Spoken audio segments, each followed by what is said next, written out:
Anda sih memutuskan dari kemudian berkecimpung di dunia kantor, kemudian sampai memutuskan ingin berwirausaha di bidang kuliner gitu kan. Nah itu kan sifatnya kalau nggak salah bahkan saat Henry pun masih bekerja sudah memulai usaha itu sendiri kecil-kecilan sampai kemudian fokus dengan usaha itu ketika Henry memutuskan mengundurkan diri dari pekerjaan saya itu. Bisa ceritakan nggak Henry? Nah, sebenarnya kalau mau cerita ini, ceritanya panjang banget ya. Jadi dimulai dari 10 tahun yang lalu. Tahun berapa ini? 2010 ya, sekitar tahun 2010 atau 2009.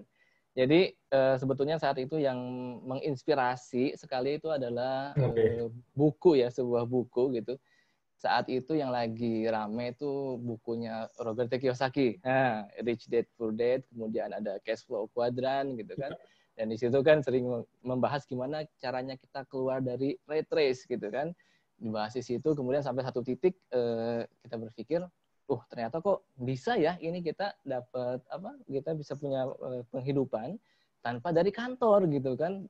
Awalnya kan mindset kita dari kecil sampai kuliah itu, kuliah kita pengen kerja di MNC gitu kan, seperti itu. Pengen gajinya besar, pengen selalu seperti itu. Tapi ternyata di luaran sana tuh ada orang yang berpikiran lain gitu. Setelah itu kita mulai berpikir tuh 2010, karena saat itu di lapangan ada waktu yang luang. Nah, jadi hati-hati nih kalau ada waktu luang yang punya karyawan, para manajer.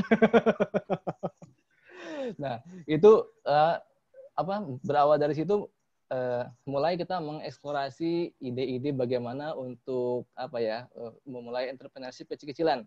Jadi saat itu jauh sebelum ke kuliner nih udah banyak banget percobaannya. Pertama itu sempat saya jadi blogger, kemudian kita menjual review untuk suatu produk website gitu kan, dan dibayar dari situ. Kita juga sempat jual produk-produk dari kebun sayur seperti daun batu-batuan, kemudian juga lampit gitu kan, kita bikin websitenya, nanti kita jual ke Jawa, itu juga sempat. Kemudian setelah itu baru kita masuk ke susu kedelai waktu itu ya, sekitar tahun 2010-an gitu. Tahun 2010 susu kedelai, awalnya kita produksi sendiri, tapi ternyata ada tetangga nih yang tanya gitu kan, itu dijual nggak susu kedelainya? Saya perlu juga nih buat ASI booster gitu kan. Ya udah deh, akhirnya kita jual berapa ya? Ya udah deh, kita jual 5.000 gitu kan. Jual 5.000, kemudian kita mulai supply ke warung-warung, dan ternyata alhamdulillah berjalan. Nah, kemudian setahun atau 2 tahun dari situ, sekitar tahun 2011, kita mulai berpikir nih, kita apalagi ya selain susu kedelai. Saat itu kita bikin risol mayo. Seperti itu. Jadi risol mayo sendiri sudah dimulai sekitar 9 tahun ya. Dari 9 tahun yang lalu sebetulnya gitu. Jadi ceritanya cukup panjang gitu. Jadi kalau kita bicara mind shift, nah itu nggak terjadi dalam 1 atau 2 tahun sih, itu terjadi dalam waktu yang sangat panjang sampai kita akhirnya memutuskan di tahun 2016 itu oke deh kayaknya kita kita pengen mulai deh usaha sendiri gitu. Dan saat itu memang sama sekali nggak mudah gitu, karena semua orang yang ada di dekat kita, keluarga kita, istri kita, orang tua itu semuanya pada panik gitu ya. Ya gimana nggak panik gitu kan? Tiba-tiba biasanya kita dapat gaji bulanan gitu kan, settle dengan udah enak lah kita ngejalanin, tiba-tiba kita mau keluar, berhenti dari perusahaan, kita usaha sendiri, yang usahanya pun sebetulnya bukan sesuatu usaha yang sudah besar berjalan gitu, dan kita mulai usaha mikro dari kecil gitu, dan itu membuat semuanya stres gitu. Jadi ya itu satu tips saja ketika misalkan teman-teman mau memulai usaha atau memutuskan nih untuk 100% untuk terjun ke dunia usaha, meninggalkan dunia pekerjaan sekarang, misalkan pastikan ini orang-orang terdekat kita ini support dan siap. Dan saat itu saya pikir cuma ada 1 orang sih yang support itu, bukan ibu sendiri sebenarnya, ibu mertua sebetulnya yang support saat itu, dan nasihatnya saat itu dikatakan ya udah kalau misalkan mau usaha ya usahanya kecil dulu, pelan-pelan, yang sabar gitu. Jangan langsung tiba-tiba kita pengen menjadi usaha yang besar, tapi kita mulai sedikit dan usaha tuh harus sabar. Itu terus nasihat itu yang sampai sekarang kita masih pegang terus gitu loh Bang Ipon kira-kira.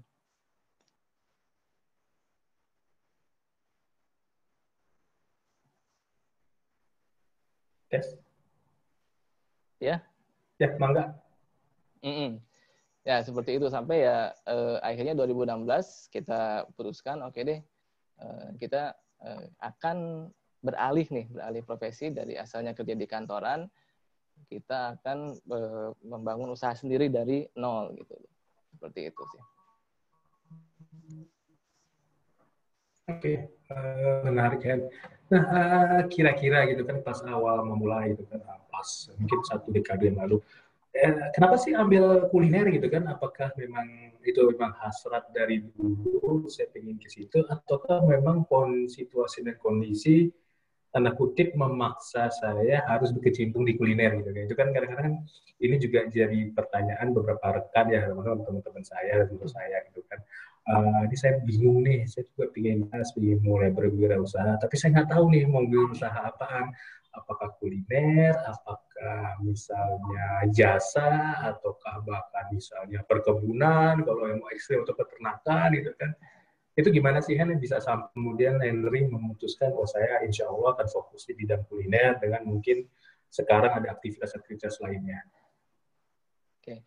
Jadi kalau kita ingin memulai suatu usaha, yang penting sekali itu kita seharusnya ya, sebaiknya itu kita punya mentor.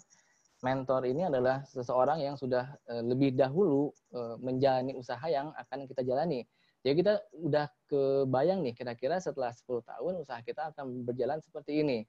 Gitu loh. Dulu karena mungkin kita terlalu pede ya, saya terlalu pede gitu, kita pikir mentor nggak perlu deh, kita bisa belajar sendiri dari internet, kita bisa belajar, kemudian kita akan trial and error. Tapi setelah kita berjalan ternyata kita perlu mentor sebetulnya gitu loh. Dan kebetulan ya mentor kami ini bukan mentor yang kami temukan di sebuah workshop gitu ya, atau di sebuah seminar, atau seorang sosok yang sudah berhasil gitu ya dalam bidang ya sudah terkenal lah dalam bidang entrepreneurship gitu. Tapi sebetulnya mentor kami ini adalah ibu kami sendiri sebetulnya ya, ibu mertua mungkin kalau bagi saya. Jadi jadi beliau itu menjalankan usaha catering di Purwakarta dan sudah berjalan gitu ya, alhamdulillah.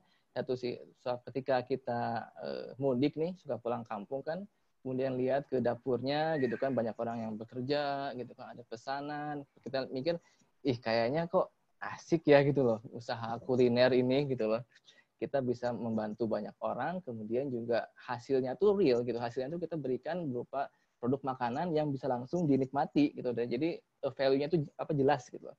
Nah seperti itu, setelah melihat seperti itu kita mulai tertarik nih, kayaknya kita kuliner nih. Nah setelah menjalani berbagai macam bidang ini gitu kan, kemudian kita menjalani kuliner, dan memang kuliner juga nih yang mungkin yang Allah tentukan rezekinya datang dari kuliner seperti itu gitu. Si kuliner ini bidang yang paling berjalan dari berbagai macam bidang yang sudah sempat kami coba seperti itu. Jadi ya udah akhirnya udah deh kita akan fokus nih di kuliner seperti itu. Oke, menarik banget ya. Terus kemudian kan katakan Henry sudah berjalan dengan Resolve Valia dan yang lain. Kira-kira dari kemudian kan tentu kan kita punya pengalaman masa lalu dengan mantan tanda kutip, kita sudah punya pernah beraktivitas, nah kemudian kita main shift ke aktivitas sekarang. Ada nggak sih semacam pelajaran ataupun semacam pengalaman yang kemudian atau nilai-nilai yang pernah kita dapatkan atau pernah kita pelajari atau pernah kita lakukan saat bekerja di kantor tersebut yang dapat kita terapkan saat kita melakukan wirausaha? Oke. Kalau misalkan kita bicara main shift dulu ya gitu ya, memang sangat berbeda sekali nih antara kita bekerja gitu ya, jadi karyawan, kemudian kita berusaha sendiri. Oke, kita nggak usah pungkiri deh, yang paling sulit kita terima tuh, yang paling bikin stres adalah ketika kita bekerja, kita udah tahu nih kita gajian tanggal 25. Kemudian ada bonus nih bulan Februari gitu kan, kemudian ada lagi bonus bulan April, nanti THR keluar nih gitu kan pas Idul Fitri. Nah sementara ketika kita usaha sendiri, nah itu nggak ada. Nah jadi sebetulnya mindset bahwa apa ya, kita mendapatkan income secara rutin ini yang sebetulnya menjadi tantangan yang cukup besar ketika kita beralih profesi dari karyawan ke usaha sendiri. Tapi memang kalau misalkan kita bicara apa sih yang bisa kita terapkan gitu ya, apa yang bisa kita terapkan dari mantan yang lama ini ke usaha yang sekarang kita sedang geluti, ya sebetulnya banyak sih ya. Ya kalau misalkan di kantor yang jelas kita itu diajarkan untuk berpikir analitis ya, kita menganalisa sesuatu, dan itu pun juga yang harus kita lakukan ketika kita berusaha sama gitu ya. Kemudian juga ketika kita harus disiplin, misalkan masuk kantor jam sekian, pulang jam sekian, di usaha pun ternyata sama gitu. Dan itu bohong banget tuh kalau misalkan ada yang bilang usaha tuh lebih santai gitu kan. Usaha tuh lebih santai, bisa masuk kapan aja gitu kan, bisa mau kerja boleh atau enggak boleh, juga mau kerja bisa, mau enggak kerja juga bisa. Ya oke mungkin bisa, tapi itu setelah mencapai tahapan tertentu. Di awal-awal itu akan menjadi masa-masa yang paling sulit kalau misalkan kita ingin bertransformasi ini ya dari karyawan menjadi pengusaha yang full time gitu dengan melepaskan status kita sebagai karyawan. Jadi masa-masa awal itu adalah masa-masa yang paling sulit gitu. Seperti itu. Jadi kalau boleh cerita nih ya Bang Ipon ya, pas awal-awal ini kita ini kan belum ada orang, kemudian produk juga kita masih meraba-raba. Jadi saat itu kita buka outlet yang kedua sih, ini bukan outlet yang kedua. Outlet yang pertamanya tutup, kemudian kita buka lagi outlet yang kedua gitu. Nah, itu kita masih meraba-raba produknya apa, dan kita bikin sendiri tuh. Kita bikin bubur sendiri, kita bikin nasi kuning sendiri, dan itu setiap jam 3 pagi, ini saya udah bangun, dan kemudian kita langsung, saya langsung ngaduk bubur sebenarnya. Jadi, sekarang kalau untuk mengetes gitu, apakah kita siap untuk menjadi seorang entrepreneur? Ya coba aja tanya di sini siapa yang mau menjadi entrepreneur, siap nggak nih gitu kan meninggalkan kantor tapi kemudian bekerja seperti itu. Tapi ya kita sadar bahwa itu ada suatu tahapan yang memang harus dilalui sebetulnya gitu loh. Dan kita tidak akan selalu berada di situ, kita akan terus maju. Kita harus punya sikap optimis seperti itu gitu. Kita akan terus maju, tapi memang di awal nih ya kita harus siap untuk nyebur dulu, kotor-kotoran dulu gitu kan, seperti itu sih. Oke. Itu kan tadi Henry bilang ada tantangan, dalam artian kan ya pasti kan ada up and down kan ketika memulai suatu wirausaha, terus kemudian apalagi sifatnya startup seperti itu. Nah kira-kira pernah nggak sih Henry ngerasa saat di dalam satu posisi ada di dalam titik terendah sih, istilahnya lagu-lagu itu, ada di titik terendah yang sampai kemudian di saat itu saya udah kehilangan semangat gitu kan, sampai kemudian ada kayak pencerahan sehingga bisa kembali supaya bisa keep strong untuk memulai wirausaha ini lagi gitu. Ada nggak sih titik tertentu itu? Nah, jadi sebetulnya kalau kita bicara entrepreneurship, kita harus bilang bahwa every day is a struggle gitu. Setiap hari itu ada perjuangan benar-benar gitu loh. Setiap hari itu kita nggak tahu kita akan dapat omset berapa, sebetulnya seperti itu kan. Kalau misalkan kita kerja, ya udah kamu digaji nih misalkan 5 juta gitu kan setiap bulan, ya udah kita mau kerja biasa-biasa atau kerja agak-agak malas sedikit gitu kan, lagi capek misalkan, ya sama juga kita dapatnya 5 juta di akhir bulan. Tapi ketika kita berusaha, ini kita nggak tahu nih berapa sih yang akan kita dapat hari ini, berapa sih yang akan kita dapat besok gitu kan. Itu suatu hal yang ya secara faktual di lapangan itu nggak kita ketahui. Nah makanya kalau kita bicara pernah nggak sih berada di titik terendah gitu ya, itu pasti pernah, dan bahkan sering dialami gitu ya. Sering dialami karena ya dengan nature usaha seperti itu akan sering dialami. Cuman yang pasti itu kita harus memiliki mindset yang benar gitu loh, bahwa sebetulnya rezeki itu sudah ditetapkan sebelum kita diciptakan sebetulnya gitu loh. Bang Ipon nih rezekinya 2 triliun ya selama hidup ya, seperti itu. Kemudian Hendry nih rezekinya 1 triliun misalkan selama hidup, 4 triliun gitu kan. Nah, Bang Ipon mau jadi karyawan gitu ya di perusahaan, atau mau jadi full tukang jualan tas gitu ya, atau mau jadi petani di sawah gitu kan, itu tetap tuh si 2 triliun itu akan sampai sebelum kita diwafatkan gitu oleh Allah Subhanahu wa taala. Nah, mindset seperti itu yang betul-betul harus kita pegang gitu. Jadi nggak ada istilahnya rezeki yang diambil orang gitu ya, atau rezeki yang ketukar gitu kan, atau usaha kita yang gagal gitu. Karena sebetulnya kalau pas kita melakukan usaha, kita sering banget mengalami nih, kita usaha udah betul-betul ya, bikin marketing segala macam, kita udah bikin poster yang bagus, kemudian kita keluar biaya, ternyata hasilnya jeblok gitu kan, kita nggak dapet sales yang bagus gitu kan. Tapi di satu titik kita udah deh, ya Allah, udah deh, kita nyerah deh gitu ya, kita terima deh apapun hasilnya. Tapi setelah itu tiba-tiba dapat rezeki gitu yang lumayan gitu kan. Nah, seperti itu. Jadi di titik ini kita tahu bahwa sebenarnya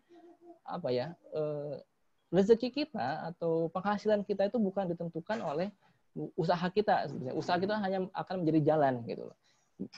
Bisa jadi karena bisa jadi kita sudah berusaha tapi Allah menentukan yang lain gitu kan. Sehingga kalau misalkan kita sukses, ya itu sebetulnya bukan karena kita yang jago marketing, kita yang jago bikin produk gitu kan, kita yang jago jualan, enggak, itu memang rezeki kita seperti itu, yang Allah sudah tentukan seperti itu, sehingga kita juga nggak jadi sombong gitu. Tapi ketika kita lagi di bawah juga gitu, kita tidak akan berpikir bahwa nih saya ini emang bodoh nih, saya nggak bisa jualan sebenarnya gitu. Kita nggak akan berpikir seperti itu.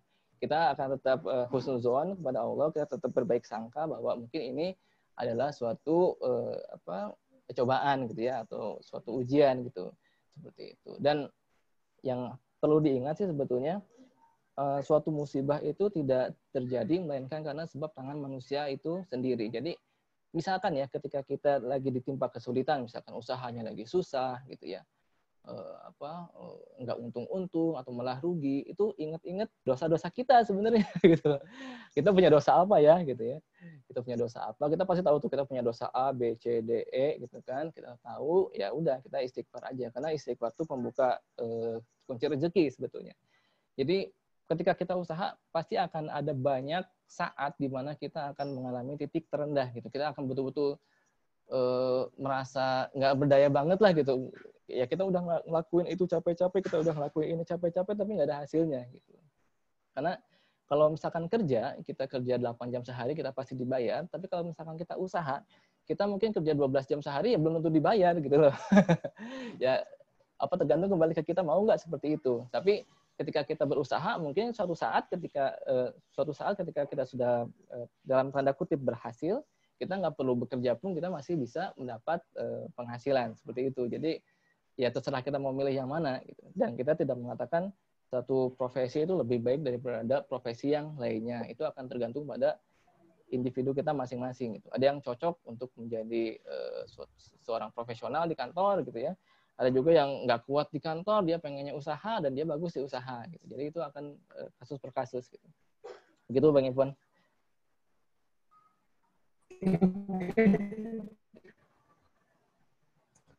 Loh, ini benar-benar pencerahan bagi ditentukan oleh Allah. Jadi memang kita dalam posisi berikhtiar dan juga bertawakal kepada Allah. Sebelum kita masuk ke, kita biasa itu ada sesi foto sharing. Jadi itu kita ingin lihat perjalanan usaha atau perjalanan kegiatan teman-teman, narasumber itu seperti apa sih dari awal hingga saat ini. Sebelum kita masuk, kita melihat foto sharing yang diberikan oleh Mas Henry. Saya mengucapkan juga selamat datang kepada Bapak Ibu yang baru bergabung di Zoominar Muda Mudi Malam Minggu. Ada Mas Adit, Mbak Amel, terus juga ada Om Ahyat. Ya, ada Om Ahyat ini, dengan akun nama anak ya, terus juga ada juga ternyata itu ya. Papa. Iya, terima kasih. Teman-teman yang ingin bertanya, silahkan masukkan di kolom chat, tuliskan nama dan pertanyaannya kepada Mas Henry. Insya Allah kita akan membacakan untuk mendapat jawaban yang mungkin semoga waktu yang mencukupi. Silahkan. Ini Hen, pertanyaan selanjutnya adalah menarik ini.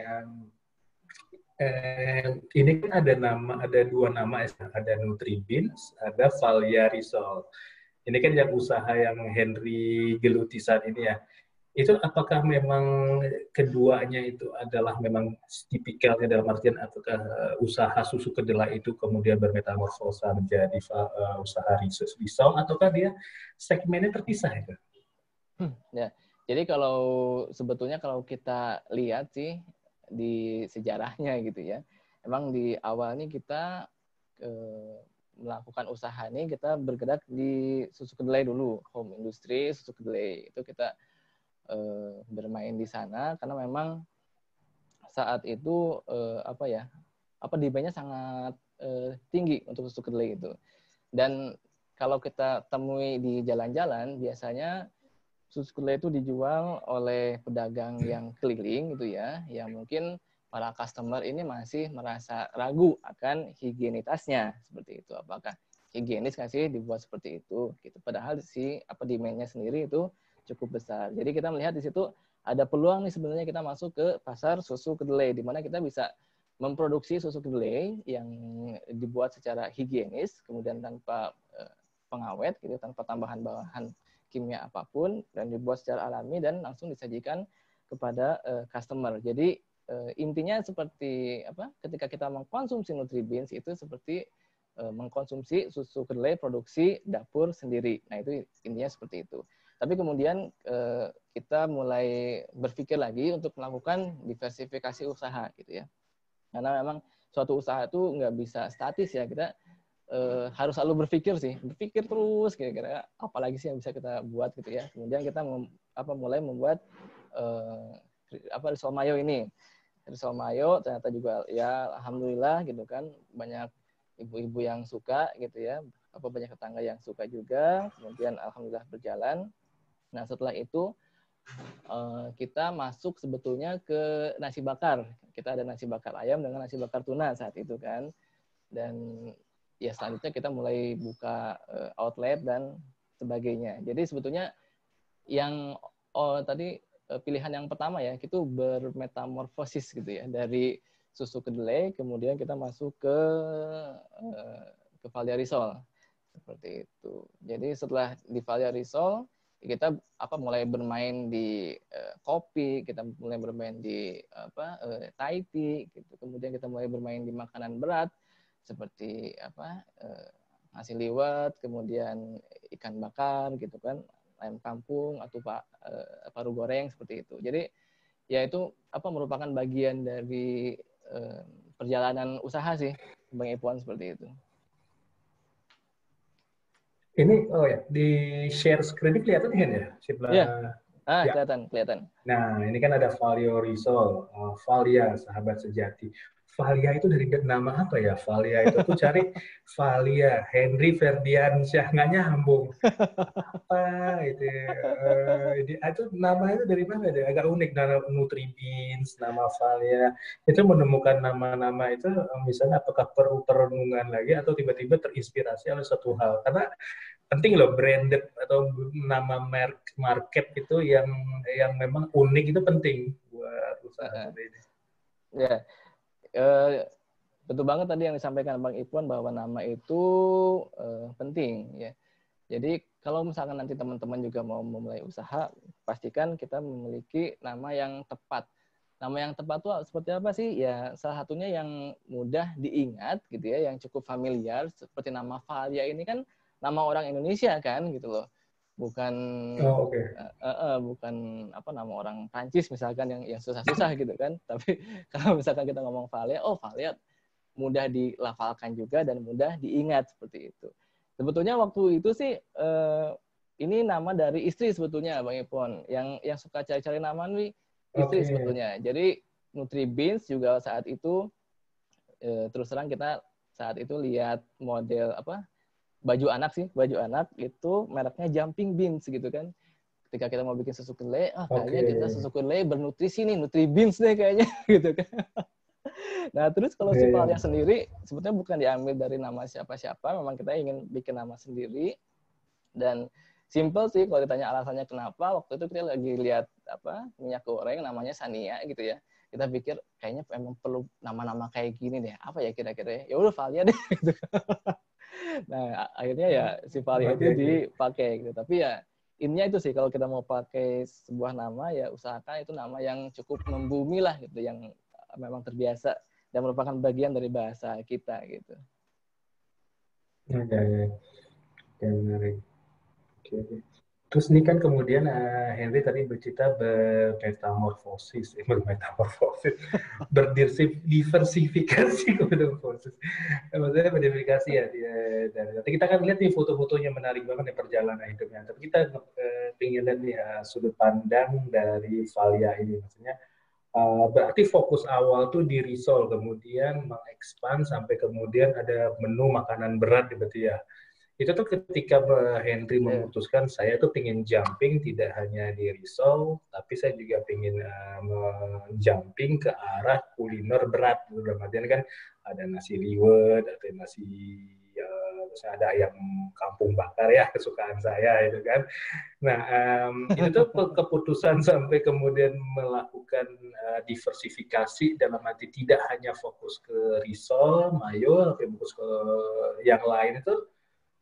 Kenapa gitu kan? Apakah memang karena kebutuhan pasarnya, atau memang ingin melihat bahwa ada peluang usaha di sini, atau memang lebih ke arah saya ingin coba-coba aja gitu? Ya, jadi memang dari awal kita fokus di risol dan kita memang betul-betul ingin apa ya membranded diri kita ini dengan risol nih. Risol. Jadi kalau misalkan kita main ke websitenya Valia, itu kita bilang risol enak di Balikpapan gitu kan. Nah, jadi dari awal memang hingga saat ini kita masih pengen terus untuk memegang bahwa kita ini adalah apa ya, kita betul-betul serius lah di risol ini dan kita akan memberikan yang terbaik untuk risol. Nah, kemudian kembali nih ke perjalanan usaha saat itu mungkin di tahun 2016 kita akan buka outlet, karena gini Bang Ipuan, waktu itu kan kita udah sempat ngobrol kan sama istri, saya sama istri udah ngobrol gitu kan, kita mau berhenti gitu kan. Nah, kemudian ada satu pertanyaan yang menohok nih dari istri ini. Bi, nanti kalau udah berhenti kerja, Abi mau ngapain? Mau jaga toko gitu kan. Nah, di situ benar-benar tuh, oh iya ya, apa sih sebenarnya secara konkretnya ya saya tuh mau ngapain gitu ya setelah berhenti kerja, karena kan kita selalu berpikir kita akan usaha kuliner, tapi secara konkretnya day to day-nya setiap hari itu ngapain gitu kan. Nah, akhirnya kita memutuskan untuk menyewa sebuah ruko gitu kan. Kita menyewa ruko, kemudian kita punya produk risol, kemudian saat itu kita punya produk nasi bakar. Tapi kalau hanya dua, ini kan kayaknya kurang ramai ya, karena kan kita nyawa juga ruko yang lumayan lah, ada tempat makannya, misalkan seperti itu. Ya akhirnya kita saat itu berpikir apa nih yang gampang. Saat itu kita bikin ayam geprek gitu ya, ayam geprek nasi dengan ayam geprek yang sekarang bermetamorfosis menjadi ayam goreng serundeng gitu ya. Iya, serundeng. Itu dengan nasi liwet bakar. Nah, seperti itu. Jadi kita masih tetap berprinsip ya. Kita masih pegang banget tuh nasihat orang tua bahwa kalau mau usaha itu kecil dulu, yang sabar, nanti lama-lama akan membesar. Itu yang selalu kita pegang. Jadi kalau misalkan kita bicara diversifikasi, bagaimana cara menentukannya, ya kita melihat dari jalan usaha kita nih. Ketika kita sudah melihat ada jalan, kemudian kita bisa memprovide si produk tersebut gitu ya, dan kita lihat juga ada pasarnya di situ, ya mulai kita berjalan sedikit-sedikit ke arah sana gitu. Seperti sekarang juga sebenarnya banyak sih produk ide-ide untuk produk baru, pengen bikin itu, bikin ini, bikin itu gitu kan. Tapi melihat kondisi sekarang nih yang belum bisa kembali baik nih saat kondisi pandemi, ya kita keep dulu si ide-ide tersebut, belum kita implementasikan seperti itu. Oke. Nah, terima kasih ya. Ini ada satu suasana mantan kantor. Ini kayak saya kenal orang-orangnya ini. Masih ada sampai sekarang ya? Masih ada, insya Allah katanya. Ada sebagian nggak ada sih. Terus ini kegiatan pas di Papua ya, Pak, survei di Papua. Dulu. Menarik nih. Terus ini yang kegiatan itu ya, seismik di Papua. Ini misal teman-teman yang belum tahu, ini ya dapur Nutribins, dapur susu kedelai, itu ada di Balikpapan, ada di kita satu komplek di TBM ya, Taman Sari Bukit Mutiara. Nama kerennya itu Wika, jadi cuma berbeda klaster. Bisa ceritain kan ya, Hen, ini kegiatan apa ya? Ada kunjungan anak sekolah. Ini kalau saya nggak salah itu rutin ya, kalau kunjungan itu nggak salah sebulan sekali atau 2 bulan sekali ya. Nah, iya, betul. Jadi kita memang cukup rutin sih menerima kunjungan dari anak-anak sekolah. Jadi sekarang yang bagus itu dari sekolah-sekolah adalah mereka mulai mengajarkan tentang entrepreneurship sejak awal gitu loh. Nah, jadi salah satunya tujuan kunjungannya adalah mereka untuk melihat bagaimana proses produksi susu kedelai dan bagaimana mungkin home industry itu berjalan gitu loh, seperti itu. Jadi ya mereka nggak ngobrol di awang-awang aja, kita produksi itu definisinya seperti ini, distribusi seperti ini, tapi betul-betul melihat nih gimana sih produksi itu, seperti itu. Home industries ya. Dan seru banget sih. Nah ini ya. Yang ini bazar ya, berarti ini di Bukit ini ya, di Bukit ya. Di apa, Balikpapan baru ya. Iya. Yeah. Jadi ya itu apa poinnya, memang kalau misalkan kita mau berkecimpung di usaha, ya kita harus siap sih untuk mulai dari bawah gitu. Saat itu kan kita memang belum ada tempat, kemudian ya kita yang harus mendekat ke pasar gitu loh, ke konsumen gitu. Dan strategi ini cukup berhasil sebetulnya, karena saat itu setiap pagi kan mereka olahraga pagi nih, kemudian mereka bubar, kita udah lihat nih, oh jalurnya ke sini nih, ya udah deh kita parkir mobil di situ, buka meja gitu kan, buka kompor, goreng di situ, dan emang habisnya cepet gitu di situ. Jadi seperti itu deh. Itu bukan yang Livina atau Karimun ya, Nek? Oh, itu mobil yang lama itu. Oke, sebelum kita lihat foto, kita baca di chat ada beberapa pertanyaan dari Tia. Mau tanya dong, apa yang menjadi titik terbaiknya dari Valia Risol? Nah, itu titik terbaiknya apa? Sekaligus menyambung dari Mas Irwan. Mas, bagaimana cara meyakinkan diri untuk menjadi wirausahawan atau entrepreneur dan keluar dari jalur pekerja kantoran, mungkin istilah seperti itu. Ini ya dari Mas Irwan dulu ya, cara meyakinkan diri untuk entrepreneur dan keluar dari jadi karyawan. Ya itu sih sebetulnya yang harus kita pegang banget, bahwa rezeki itu dari Allah sebetulnya gitu loh, bukan karena kecerdasan kita gitu ya, bukan karena kita mendalami bidang geologi misalkan ya, atau geologi, sorry Pon. Kesalahan gue tadi. Atau suatu bidang tertentu gitu, tapi bukan seperti itu gitu. Rezeki itu murni sebetulnya sudah ditentukan Allah dari awal, sebetulnya dari sebelum kita lahir gitu. Jadi apapun profesi kita gitu ya, mau jadi karyawan atau mau jadi usaha sendiri, si rezeki itu akan tetap sampai ke kita, itu udah pasti itu. Hanya saja mungkin ketika kita berpindah jadi karyawan, Allah akan memberikan sedikit cobaan dulu nih, berupa rezeki yang sedikit ditahan gitu kan, seperti itu, untuk melihat apakah kita sabar atau tidak.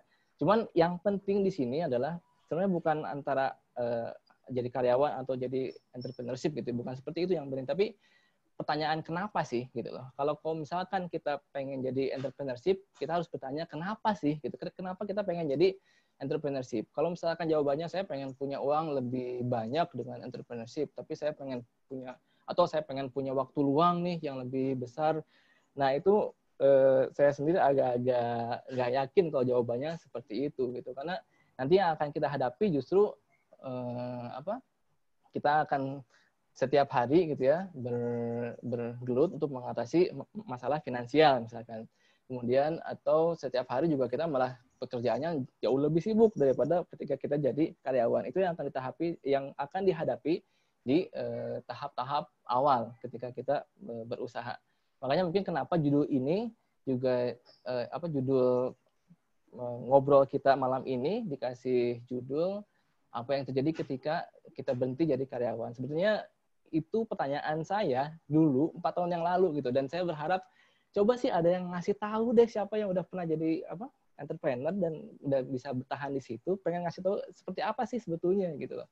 Nah, jadi intinya sih seperti itu. Kalau untuk meyakinkan diri ya kita ingat bahwa rezeki itu dari Allah bukan dari kita, dan kita akan menerima gitu loh rezeki yang Allah sudah tetapkan apapun profesi kita, seperti itu. Oke. Terus kemudian pertanyaan dari Tia, titik terbaik dari Valia Risol. Maksudnya kalau menu terbaik sudah pasti ayam kampung bakar ya. Tapi kalau titik terbaiknya apa ini? Titik terbaik. Jadi jadi yang sebetulnya yang kita tawarkan itu adalah kalau kita lihat dari si tagline atau tagarnya Valia itu Valia sahabat sejati gitu ya.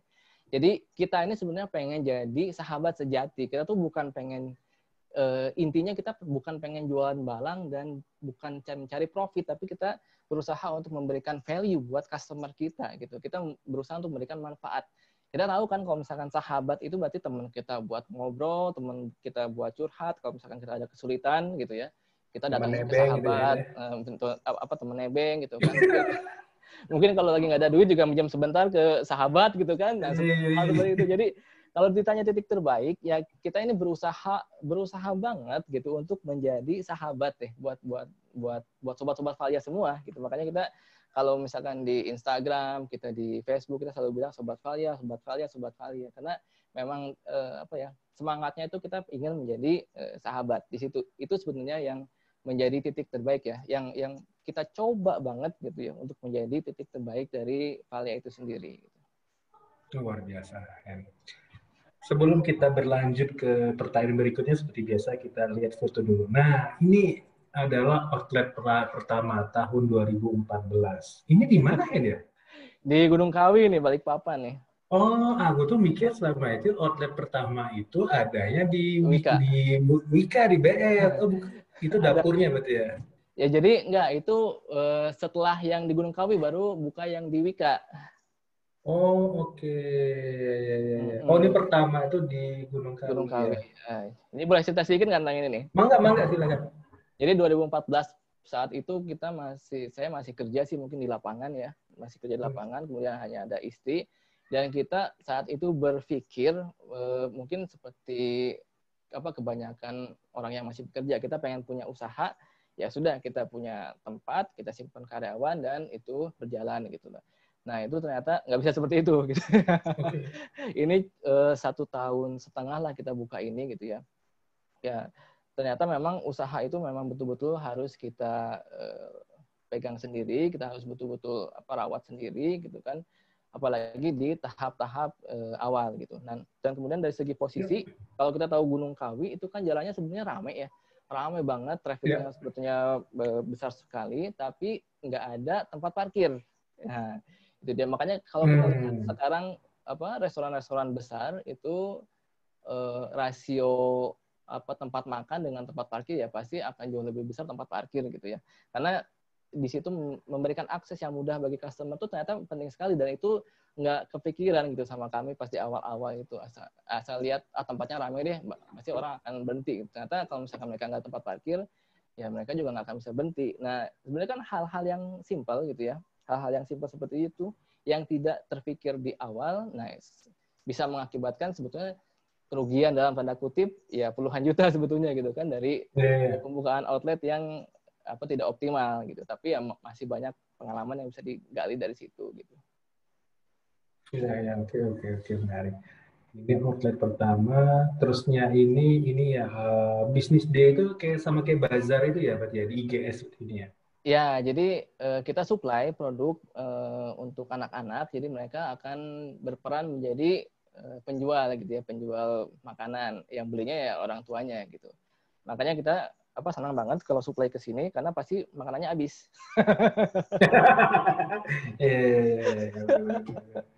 Makanya harus ke Daun Village dulu, ke tempat Pak Ayat. Itu pasti habis duluan. Ini juga baru bergabung sahabat lama kita, Satrian Afan. Masya Allah, ya. Alhamdulillah. Terus ini juga familiar sekali deh, outlet kedua. Ini gimana kisahnya, Hen? Tiba-tiba jadi, tadi kan udah cerita sedikit tuh, nanti, inspirasi jadi buka outlet kedua ini, apakah outlet pertama itu di relinquish ya, relinquish atau kemudian, atau memang masih ada tuh outlet pertama? Ya, outlet pertama 2014 sampai 2015 kali ya itu ya kalau nggak salah ini. Nah, kemudian ini baru dibuka di tahun 2016. Jadi dibukanya Ya, oke. sekitar 1 atau 2 bulan deh sebelum berhenti kerja gitu ya. Iya, ya, aku Jadi ingat ya. pas masih ngantor itu ya pagi-pagi ke sini 6:30 beres-beres dulu gitu kan, buka toko dulu, bawa barang-barang, baru langsung berangkat ke kantor dari toko gitu. Jadi intinya sih itu sebetulnya karena apa ya? Ini juga sebetulnya bukan suatu keputusan yang tepat juga gitu. Jadi kalau kita lihat banyak banget kesalahan yang dibuat gitu ya dalam usaha dan kita nggak boleh berhenti sih. Ya biarpun salah ya udah jalannya terus. Nah ini kenapa? Karena memang ternyata si tempatnya ini setelah kita coba gitu ya, ini kurang nyaman tempat makan di dalam nih. Sirkulasi udaranya nggak bagus, kemudian orang makan tuh panas banget biarpun kita sudah pakai kipas seperti itu. Jadi ya kebanyakan di sini ya tempat makannya kurang berfungsi, tapi hanya lebih berfungsi sebagai spot take away aja atau delivery seperti itu. Iya, iya. Oke. Terus ini juga ada ini ya acara, ini kayak Bang Kang Dayat ya ini. Iya betul. Ini berarti di belakang ya, di Komsen Iya ya. di Komsen ini kita saat itu sediakan bubur ya buat acara Ya. donor darah kalau nggak salah itu. Oh iya, donor darah betul. Mm-mm. Jadi donor darah. Terus, nah ini juga kunjungan ke Nutribin, juga ada kunjungan ke Valia Risol ya. Ya, jadi tergantung dari temanya. Kalau temanya pembuatan susu kedelai, kita bannernya Nutribins gitu kan. Tapi kalau mereka mau belajar bikin risol mayo, ya kita pakai Valia gitu brandnya. Oke. Nah, ini yang cukup menarik ini ya. Ini kemudian kalau saya ngelihat ya, nggak tahu dari Henry dan seperti apa, saya lihat mungkin suatu titik balik yang bisa dibilang ada titik kesuksesan di Valia Risol ya, titik membangun outlet Valia di daerah sekitar apa sih namanya itu Sepinggan pertama itu ya. Iya, betul. Nah, sebelum kita bahas mengenai outlet Valia ini, kita lihat dulu nih beberapa pertanyaan. Oh, ini pertanyaan panjang juga nih. Bertanya 2 poin. Nah, ini misalnya ada mentor. Misalnya kan tadi dicerita Henry mengenai kesiapan diri kita, terus ada mentor. Nah, apakah juga kita memperhitungkan faktor X yang lainnya? Misalnya tabungan minimal berapa bulan ke depan untuk survival, terus kemudian eh, juga pertimbangan lainnya. Nah, yang kedua adalah sebelum itu apakah sudah hitung dulu potensi pasar? Nah, itu pertanyaan tadi, market research-nya, dan artian apakah memang pasarnya oke ataukah langsung nyemplung. Jadi ini sih pertanyaan, poinnya sih lebih ke arah dua itu. Yang pertama itu pertimbangan apa, terusnya kesiapan apa, apakah tabungan, terus yang kedua itu apakah lebih ke arah potensi pasar, terusnya ya seperti itu deh gambarannya. Mm-mm. Jadi kalau tadi yang faktor X ya tabungan itu tabungan apakah kita harus punya tabungan? Kalau saya mengatakan tuh wajib, wajib banget gitu ya. Kalau Oke. misalkan kita kita coba cek ke internet gitu ya beberapa pakar entrepreneurship yang suka kasih nasihat, mereka mengatakan minimal itu 6 bulan kita punya dana ya buat mengcover kebutuhan sehari-hari. Ya mungkin bagusnya 1 tahun gitu ya. Jadi tapi ya itu sebenarnya untuk menggambarkan sih betapa tidak mudahnya fase-fase awal ketika kita memulai usaha gitu. Makanya kita nggak akan bisa langsung terlalu optimis. Oke deh, kita akan sehari-hari kita akan berjualan gitu ya. Tapi kita harus berpikir ketika kita memulai usaha, skill kita tuh masih belum terlalu bagus ya. Karena kita biasanya akan menjalani suatu bidang yang baru, bidang yang berbeda dengan apa yang sudah kita jalani sebelumnya.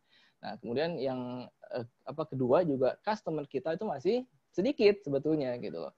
Walaupun bisa memperoleh omset yang baik 1 hari, mungkin besoknya atau lusanya masih agak turun tuh si omset. Kenapa? Karena si kolamnya masih kecil gitu, si customer-nya masih sedikit gitu loh. Jadi ketika mereka lagi bosan, mungkin ya mereka nggak akan beli gitu. Seperti itu. Itu yang harus dipikirkan. Jadi mungkin punya tabungan untuk 1 tahun itu cukup cukup logis lah kalau kita mau untuk berwirausaha. Dan ini ya poinnya, seorang yang mau usaha itu dia itu seharuslah seorang yang bisa menabung. Nah, Ini penting banget ini karena biasanya kalau kita jadi karyawan gitu ya, kita bekerja karena sudah tahu nih kapan bakal dapat duit, kita udah punya rencana dulu nih. Nanti Maret nih bakal dapat duit nih. Brompton gitu kan misalkan gitu. atau bahkan mungkin lagi nggak ada duit pun kita pengen beli ya kita kredit dulu misalkan. Nah hal-hal seperti itu nggak mungkin bisa dilakuin ketika kita jadi pengusaha gitu atau ketika kita usaha sendiri gitu. Jadi lihat dulu deh kita bisa nggak sih nabung setiap bulan gitu ya. Kalau misalkan setiap bulan aja kita masih plus-plus banget gitu ya, kita akan cukup kesulitan nanti ketika kita mengandalkan dari usaha seperti itu. berarti memang financial planning itu sudah harus jauh-jauh hari sebelum memutuskan totalitas terjun ya berarti ya. Ya betul. Jadi beberapa tahun sebelum terjun tuh kita udah nabung sih. Kita kan waktu itu ada pinjaman buat beli rumah gitu kan. Nah selain yang dipotong setiap bulan itu kita nabung tambahan gitu loh untuk cepat-cepat bisa ngelunasin si pinjaman itu gitu loh. Jadi kita bisa lebih cepat selesainya karena penting banget. Ya emang harus disiplin karena kalau misalkan kita usaha cash flow tuh bagaikan nafas lah buat kita gitu. Kalau cash flow-nya jelek udah habis kita. Kalau kita nggak bisa bayar karyawan ya udah mau apa gitu kan seperti itu. Kalau misalkan kita cash flow nggak ada, nggak sehat, kita mau belanja nggak bisa, ya mati sudah gitu. Apa nggak bisa jalan lagi gitu. Nah kemudian yang poin kedua ya barangkali ya, ini hitung-hitungan sih boleh ya. Kalau saran kami hitung-hitungan boleh. Minimal hitungan berapa modal, kemudian berapa harga penjualan. Tapi dia sih cukup sampai di situ gitu loh. Karena kalau kita menghitung terlalu banyak, terlalu panjang, terlalu detail gitu loh. Akhirnya apa? Akhirnya kita nggak akan jadi. Kita akan ini nggak akan jalan nih, ini akan nutup nih. Oh saya bakalan rugi nih. Itu udah berhenti gitu. Karena ini bukan sekolah ini. Entrepreneurship itu bukan sekolah, bukan soal matematika yang harus benar, enggak gitu. Entrepreneurship itu berkaitan dengan keberanian kita, keyakinan kita, ya dan trial and error gitu. Mau nggak mau ya kita harus trial and error. Mau nggak mau satu titik pasti gagal, pasti akan gagal gitu. Tapi pertanyaannya gimana kita bisa kembali dari kegagalan itu. Jadi jangan takut gagal. Kalau kita takut gagal ya kita nggak akan kemana-mana sebetulnya. Itu yang akan sulit.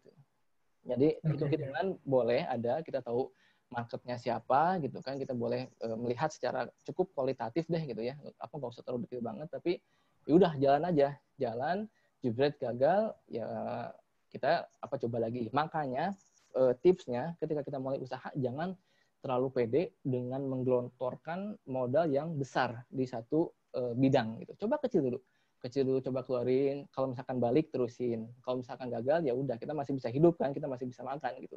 Tapi ketika misalkan kita punya modal 1 juta, ya udah deh kita akan buka tempat makan, jebret gitu ya, kita akan ngontrak tempatnya, kemudian beli tempat interior yang mahal segala macam gitu kan. Akhirnya tiba-tiba nggak jalan ya udah selesai gitu. Itu yang biasanya membuat suatu usaha tidak bisa berjalan. Nah, ini balik lagi tadi mengenai strategi itu ya, hitung-hitungan dan juga mungkin secara ini. Ketika Henry memutuskan untuk membangun outlet Valia, itu strategi itu seperti apa ya? Memang saya rasa saya sudah siap ini, kemudian saya bikin membangun sebuah outlet yang memang kalau kita ngelihat outlet kedua sebelumnya tadi memang ada plus minus seperti Henry bilang. Selain memang alasan itu, apakah ada strategi lain Henry kemudian melakukan pembangunan outlet Valia yang baru? Nah, jadi kenapa kita bangun outlet sendiri itu karena kita merasakan gitu ya betapa mahalnya biaya kontrakan sebetulnya gitu. Ya. Kalau kita ngontrak itu ya katakan per bulan 3 juta aja ya, setahun sudah 36 juta gitu. Jadi waktu itu juga orang tua bilang itu 36 juta mungkin bisa jadi profitnya, nabung setahun dapat 36 juta kan lumayan gitu kan. Akhirnya di situ kita berpikir ini mau nggak mau nih kita akan mengerahkan apapun yang kita miliki gitu ya untuk bisa punya outlet sendiri, sehingga si operational cost untuk sewa tempat itu bisa kita cut gitu. Walaupun di awal memang akan membutuhkan biaya investasi yang sangat besar seperti itu sih. Jadi seperti itu. Dan kenapa kalau misalkan kita lihat di sini tempatnya, memang ini kelemahannya atau tantangannya ini tidak berada di pinggir jalan, tapi cukup strategis sebetulnya kalau orang tahu ya, karena ini dekat dengan sekolah gitu kan. Kemudian kita juga Sekolah. coba dengan online sih sebetulnya. Betul. Jadi kemudian berarti tentu ada ini ya, berarti setelah dipikirkan matang, saya bikin sebuah ini. Nah kemudian konsepnya outlet ini kan orang bertanya nih, kira-kira kalau saya pengen bikin outlet rumah makan, saya bikin blek sekali jadi, atau saya lebih baik nyicil, misalnya saya nyicil dapur sama sebagian ruang makannya, tahun depannya saya nyicil lagi, terus tahun depannya lagi saya nyicil yang tempat halaman lebih luas. Gimana tuh Hen, kira-kira? Nah, ya, jadi sebenarnya konsep di Valia sendiri juga ini konsep nyicil dikit-dikit maksudnya gitu kan. Sebenarnya di belakang masih ada tanah, tapi itu perlu dana yang nggak sedikit gitu karena konturnya yang seperti jurang Iya, gitu ya. Jadi kita dari bangun udah papan. bagian depannya aja dulu. Yang penting kita punya dapur sama punya tempat makan. Ya udah, terus kita buka dan si cash flow bisa berjalan dari situ. Udah itu aja dulu gitu. Jadi makanya kalau misalkan kita berpikir apakah langsung gede atau kecil dulu, ya mungkin lebih baik ya kecil dulu. Karena kecil dulu itu akan lebih ringan bagi kita. Dan yang penting kalau misalkan kita usaha, kita tuh bisa muterin duit gitu. Jangan sampai si duit itu tuh mandek mati gitu lah. Kalau itu mandek ya sudah kita nggak bisa dapat penghasilan gitu. Oke. Nah, ini kegiatan apa Hen ya di banyak Nah ini saat itu si Valia itu lagi dipakai buat acara ini sih temu alumninya Unpad yang di Balikpapan. oh, oke. Nah, kebetulan mereka juga ngundang anak-anak yatim nih gitu. Ya, ya, ya, oke. Jadi menu kita saat itu nasi liwet dan mereka memang minta disaji digelar seperti ini gitu biar makin ramai kayaknya. Iya, iya, iya, iya. Bisa. Iya. Nah, ini menunya. Ini hasil diversifikasi yang baru berarti ya, dari kemudian bermula dari risol, kemudian risol jadi varian banyak varian, sampai kemudian bisa berekspansi sampai makanan berat ya. Ya betul. Jadi ini diversifikasi dari beberapa tahun lamanya sebetulnya gitu. Jadi kita mulai sedikit kita coba risol dulu gitu kan, kemudian kita coba nasi bakar dulu gitu. Kemudian ada soto baru muncul gitu. Kemudian ada ikan nila bakar, kemudian kita baru main ke kopi. Jadi ya itu, kita prinsipnya kita sedikit-sedikit dulu ya, kecil-kecil dulu, sabar dulu, pelan-pelan dulu gitu. Ya, jadi untuk mencapai menu seperti ini juga bukan hanya langsung kita oke deh kita panggil siapa yang bisa masak, chefnya berapa, kita bayar nih berapa 6 juta apa per bulan, kamu masak ini ya, enggak, tapi kita memang pengen bener-bener kita sendiri nih yang bisa, karena kayak saya juga sekarang saya bisa bikin sambal gitu ya, bisa bikin soto gitu ya, Kemajuan ya. kemajuan sekali gitu. Bisa ngeracik kopi gitu ya, bisa goreng gitu ya, bisa goreng risol gitu kan. Karena ya itu kita harus menguasai skill-skill yang berkaitan dengan usaha kita. Poinnya sih seperti itu. Kalau kita ngelihat tantangan terbesar dari usaha kuliner itu ada di konsistensi taste atau rasa dan kualitas ya. Itu strategi gimana sih Yan untuk menjaga konsistensi rasa? Rasa itu kan sesuatu yang ini ya urgent ya kalau ngomongin si usaha kuliner, sama kualitas penyaji. Itu gimana sih strateginya? Nah, jadi kalau bicara konsistensi rasa, menjaga seseorang untuk berada di tempat yang sama selamanya gitu adalah sesuatu hal yang tidak mungkin gitu. Jadi mau tidak mau kita harus punya sistem di situ gitu untuk memastikan si rasa itu tetap sama. Jadi sebetulnya ketika kita mengeluarkan suatu menu baru itu pasti akan ada eksperimen ya. Eksperimen dulu, setelah oke nih rasanya pas seperti ini. Nah, si resepnya itu kita bakukan gitu loh. Jadi betul-betul kita timbang banget nih si bumbu A berapa, bumbu B berapa, bumbu C gimana, kemudian apinya api besar atau api kecil, berapa lama dibikinnya gitu ya. Nah, kemudian setelah dibakukan baru kita melakukan training kepada personel kita gitu. Dan setelah melakukan training pun ya kita nggak langsung lepas, tapi kita coba dulu, coba bikin. Oh, kita cobain, ya oke masih sama, bagus gitu. Kemudian beberapa hari kemudian kita minta bikin lagi, kita tes lagi, oke berarti sudah cukup konsisten seperti itu. Dan memang rata-rata sih ya alhamdulillah ya kita bersyukur sebenarnya ada orang-orang yang membantu pun sebenarnya karunia dari Allah sih, bukan karena kebisaan kita gitu ya. Ya alhamdulillah lama-lama mereka biasanya malah lebih jago dari kita. Karena mungkin tiap hari berjalan terus gitu kan. Seperti misalnya si omelet nih. Nah, omelet ini makanya ditulis nih resep kreasi sendiri karena boleh sedikit banget ya karena si omelet ini biasanya kan kita minta contekan resep nih dari ibu mertua ya. Ya, tapi si omelet ini benar-benar kreasi sendiri gitu dan alhamdulillah komennya sih suka ada yang bilang lebih enak loh daripada hotel tit gitu ya. Jadi seneng banget kita kan kalau kayak gitu ya alhamdulillah. Boleh deh hari Minggu depan kita coba order ya. Siap. Ini menarik ya. Itu kan tadi ada trial error gitu. Ada nggak sih dalam satu ini mungkin kalau filosofisnya ya. Misalnya gagal, ini satu menu gagal, kemudian gagal itu kan multitafsir, artinya tidak disukai ataupun tidak laris, tergantung persepsi. Kemudian menu itu di take out, itu pernah terjadi nggak seperti itu ya? Di take out dan kemudian tidak dikembangkan ataupun tidak dimasak lagi gitu kan? Itu ada pernah kejadian lagi gitu ya? Pernah. Saya pikir sih ini emang jadi sesuatu yang lumrah juga sebetulnya di industri food and beverage ya, di industri kuliner di mana kita pasti akan mencoba suatu menu baru, kemudian si menu baru itu kadang-kadang berhasil, kadang-kadang enggak. Jadi kalau boleh kita cerita nih, kemarin kita sempat bikin nasi goreng. Nah, nasi goreng ini sebenarnya ya alhamdulillah sih bagus gitu ya. Cuman ternyata si nasi goreng ini tidak bisa diturunkan gitu. Kita tidak bisa men-training personel yang kita miliki untuk membuat nasi goreng tersebut gitu loh. Karena emang cukup susah nih, harus cowok yang bikin gitu loh. Sementara kan kita punya personelnya semuanya cewek-cewek gitu kan. Jadi agak susah ya. Akhirnya secara diam-diam gitu nasi goreng itu kita tarik kembali gitu dari buku menu.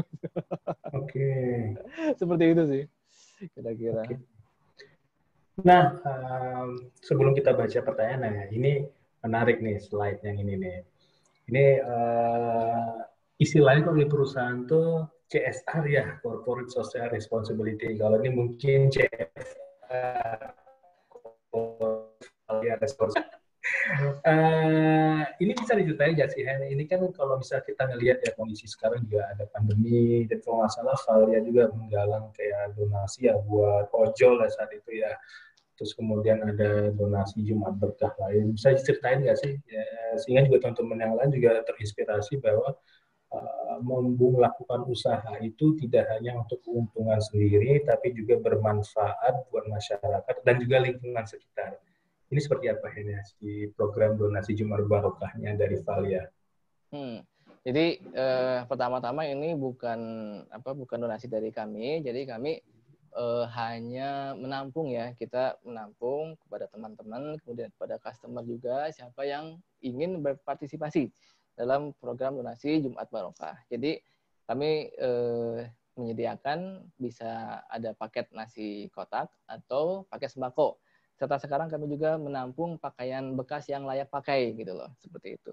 Jadi ya alhamdulillah sih setiap kita sudah mulai sekitar 6 bulan ya, ini sudah mulai berjalan sekitar 6 bulan dan alhamdulillah kita dipercaya setiap hari Jumat ini untuk menyalurkan donasi dari teman-teman dan customer seperti itu. Jadi untuk penyalurannya sendiri kita yang pertama sudah punya database kira-kira siapa saja nih keluarga-keluarga yang tidak mampu gitu ya, apakah dia janda atau misalkan anak yatim gitu ya, yang tidak memiliki penghasilan yang cukup, ataupun kalau saat ini sedang pandemi kita sudah identifikasi juga ada beberapa keluarga yang memang terkena dampak dari pandemi seperti misalkan kehilangan pekerjaan. Nah, kepada orang-orang itulah yang kita berikan donasi tersebut. Kemudian kalau kita lihat di sini juga kita juga sering juga muter nih setiap hari Jumat ini kita muter Balikpapan bawa donasi itu karena kita pengen ya itu seperti amanah ya, amanah yang akan nanti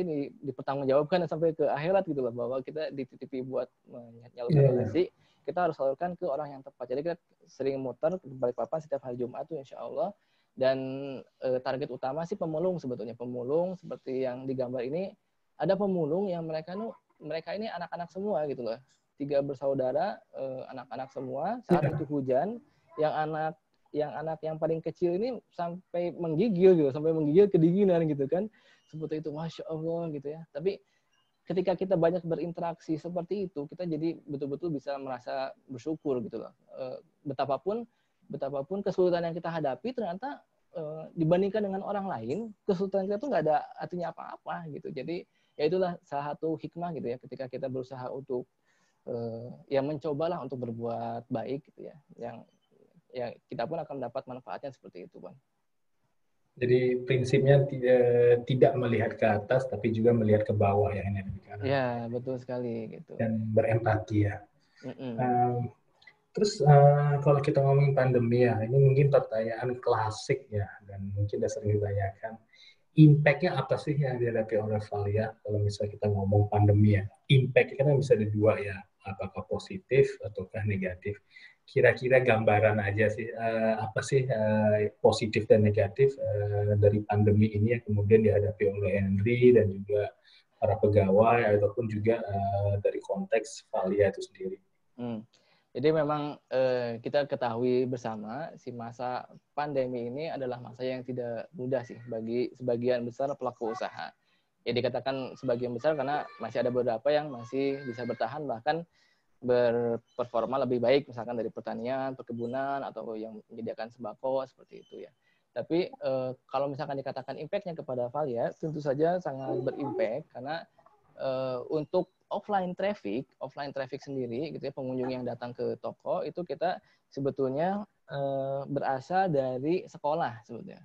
Nah, sekolah ini kan online school semua nih, sekolah daring nih kan. Jadi ya si offline traffic ini sangat terpengaruh gitu. Mungkin sekitar lebih besar dari 50% gitu. Si offline traffic kita tercut habis di situ. Jadi kita offline traffic kita tercut habis, kemudian yang kita lakukan adalah kita mencoba untuk mengoptimalkan dari penjualan online dan delivery seperti itu. Jadi hikmahnya sih dari pandemi ini kita dipaksa keluar dari zona nyaman kita di usaha kita. Gitu. Jadi kita terpaksa harus berpikir lagi bagaimana cara untuk meningkatkan mempertahankan omset ya, bukan mempertahankan omset dari sisi lain seperti itu sebetulnya. Jadi ya impact-nya seperti itu, Bang Ivan. Oke, keren banget. Sebelum kita menuju ke slide terakhir, ini ada pertanyaan lagi ya. Waktu kita memang tinggal tersisa 15 menit, semoga masih bisa kita satu pertanyaan ya. Nah, dari Mas Satrian ini. Buka usaha, apakah harus sesuaikan dengan hobi atau bakat? Nah, buka usaha apa sesuaikan dengan bakat atau hobi? Ini agak bingung pertanyaannya. Agak absurd beliau ini ya. Jadi, Oke, jadi ini sudah menjadi bahan diskusi ya di berbagai forum-forum entrepreneurship. Apakah harus sesuai dengan hobi atau passion kita gitu ya? Dan saya lebih cenderung jawabannya iya, ya. Iya itu dalam arti akan lebih baik jika kita sesuai dengan passion kita gitu. Kenapa? Kenapa seperti itu ya? Karena setiap hari kita akan bergelut dengan hal tersebut gitu loh. Kita misalkan kita usaha di kuliner, masak, ya kita harus suka masak gitu. Nggak mungkin kita nggak suka masak, usaha kita kuliner gitu kan. Masa kita cuma mau nyuruh orang buat masak gitu kan, sementara kita nggak pernah nyobain, kita nggak bisa masak sendiri, seperti itu. Kalaupun memang tidak berawal dari hobi atau passion kita, maka ya kita harus menjadikan si usaha tersebut hobi atau passion kita gitu, mau nggak mau gitu. Karena seperti itu. Untuk menghadapi tantangan di dunia usaha ya salah satu tipsnya adalah kita harus memilih usaha yang kita miliki, usaha yang kita senangi gitu. Oke. Thank you, Hen. Nah, ini adalah slide terakhir sebagai di penghujung acara ya. Ini kalau tadi habis ngobrol-ngobrol memang ada kegiatan lain ya, tanda kutip ya. Mungkin kegiatan di episode ke-30 sekian ya. Iya. Apa yang telah terjadi setelah Valia Risol kan seperti ini. Tapi ini kan kalau saya lihat memang Henry ini kan ada beberapa kegiatan sampingan ya, selain Valia juga memberikan ini ya kali ya insight atau knowledge sharing ya kepada para para ini apa namanya yang awam gitu ya, para pemirsa yang awam, bagaimana cara membuat website, cara mengedit desain dan lain-lain. Itu bisa diceritakan nggak sih ide itu nongol tiba-tiba karena apa ya? Bisa kemudian juga mencoba mendisertifikasi, metamorfosis bagi menjadi kegiatan ini gitu. Nah, ini kembali ke passion tadi sebetulnya. Jadi sebetulnya dari awal emang hobi itu main di dunia internet. Kan kita bikin website dari awal gitu kan. Nah, kemudian ketika kita menekuni Valia, ini ternyata kita dihadapkan pada suatu kenyataan bahwa kita tuh harus juga menguasai ilmu marketing gitu loh. Kita harus bisa menguasai online marketing seperti itu. Dan ketika kita harus merekrut seorang desainer yang khusus membuat desain-desain kita, itu kita nggak mampu karena harganya mahal banget gitu. Apa yang harus kita lakukan? Ya kita harus mentrain diri kita sendiri di skill tersebut. Akhirnya ya mau nggak mau jadi kita bisa main Photoshop, kita bisa main Illustrator, kita bisa ngedit video di Premiere Pro misalkan seperti itu. Dan kita berpikir kita pengen juga memberikan manfaat ini kepada teman-teman yang membutuhkan gitu. Makanya kita buka semacam kelas membuat website, kemudian membuka channel YouTube belajar Adobe Illustrator dan sebagainya gitu loh, Bang. Itu memang nirlaba atau memang suatu saat akan menjadi profit oriented ya kegiatan ini?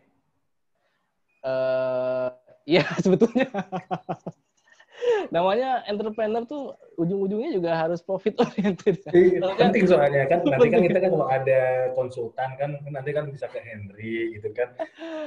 Jadi ya sebetulnya sih sudah cukup lama sih tertarik di bidang IT karena kemarin masih sibuk dengan Valia gitu kan, jadi kita belum ada waktu, dan sekarang ya alhamdulillah deh tim kita sudah mulai bisa menjalankan usaha, jadi kita masih punya sedikit waktu deh untuk mengerjakan hal yang lain. Makanya opsi membuat website, latihan membuat website, kemudian YouTube gitu ya, bagi-bagi ilmu di YouTube, itu adalah opsi yang bisa dilakukan saat ini, yang kedepannya ya insya Allah akan kita coba kembangkan sih, insya Allah seperti itu.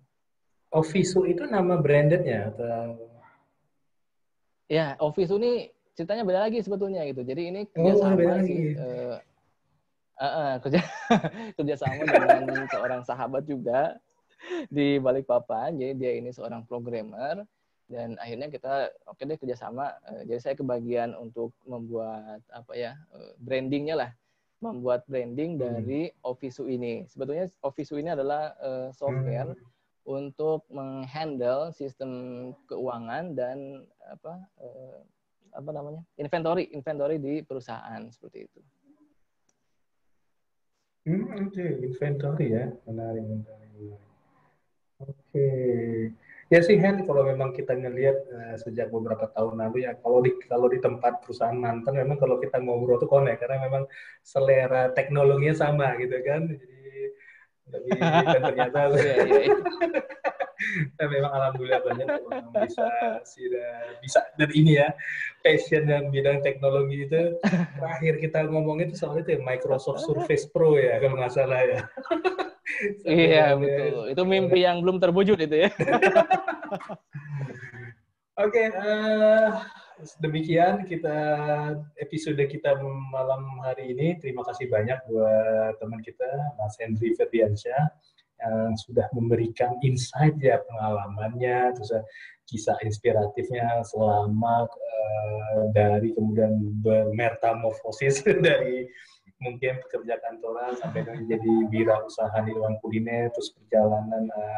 Mungkin kita nggak bisa cuma ngelihat perjalanan dari sisi kulinernya aja, tapi tadi banyak cerita-cerita filosofisnya ya, ketika mulai usaha, termasuk bagaimana kita menyerahkan diri kita dalam artian pasrah sampai kita berusaha, pasrah kepada Allah sampai kita berusaha juga dan mewujudkan cita-cita kita sehingga bisa selain juga bermanfaat bagi diri dan keluarga, juga bermanfaat bagi masyarakat. Mohon maaf banget ada pertanyaan-pertanyaan yang tidak dapat dibacakan karena memang keterbatasan waktu. Kita di penghujung acara. Sebelum kita tutup, ada nggak sih dua patah kata dari buat teman-teman di sini, apapun itu terkait dengan topik bisa ataupun terkait dengan hal lain, silakan, yang juga bisa memberikan semangat dan juga memberikan ini ya semacam lebih ke arah supaya mereka juga bisa kemudian ada pertanyaan bagaimana memutuskan apakah saya tetap menjadi pegawai ataukah saya berwirausaha. Ada nggak sih namanya kata-kata dari Henry yang bisa membuat mereka jadi lebih semangat? Oke, siap. Makasih banyak ini Bang Ipon. Jadi sebagai kata-kata penutup sih perlu disampaikan kembali bahwa sebenarnya tidak ada yang lebih baik nih antara apakah lebih baik menjadi karyawan atau lebih baik buka usaha sendiri ya. Itu tidak ada yang lebih baik karena saya udah mengalami sendiri, masing-masing ada plus minusnya gitu loh. Dan pada intinya itu akan kembali pada kasus per kasus, akan kembali pada diri kita sendiri. Ada orang yang bagus menjadi karyawan gitu ya, bisa memiliki performa yang sangat baik menjadi karyawan, ya sudah stay di situ gitu. Dan kemudian dari segi agamanya juga bisa terjaga, ya sudah stay di situ, tetap jadi karyawan dan berusaha yang terbaik. Tapi misalkan nih kita dihadapkan pada suatu kondisi gitu, kita harus memilih jalan hidup yang lain karena suatu hal apapun itu, pastikan bahwa pilihan itu berorientasi kepada akhirat kita sebetulnya gitu. Jangan hanya berorientasi pada dunia gitu. Terus yang kedua, jika memang kita sudah yakin ingin memulai usaha dan beralih 100% menjadi membuka usaha sendiri, kita harus yakin bahwa rezeki itu dari Allah sebetulnya gitu. Dan rezeki kita itu tidak akan berkurang sedikit pun ketika kita menjadi pengusaha. Itu yang harus kita pegang banget gitu loh. Dan yang ketiga memang ya banyak beristighfar, mohon ampun kepada Allah atas dosa-dosa yang kita lakukan karena sangat berpengaruh kalau misalkan kita lihat ya pengaruh maksiat dan dosa-dosa pada rezeki itu akan sangat berpengaruh sekali. Seperti itu. Jadi intinya seperti itu, jika memang sudah jalan hidupnya pengen menjadi pengusaha, pengen punya usaha sendiri, ya yakinlah bahwa rezeki itu dari Allah, dan menjadi pengusaha itu tidak akan mengurangi sedikit pun jatah rezeki kita hidup di dunia ini. Begitu Bang Ipon. Oke, terima kasih banyak nih Hen, keren banget. Semoga minggu depan saya bisa segera pesan menu-menu spesial dari Valia Risa. Siap, ditunggu. ditunggu. Tunggu.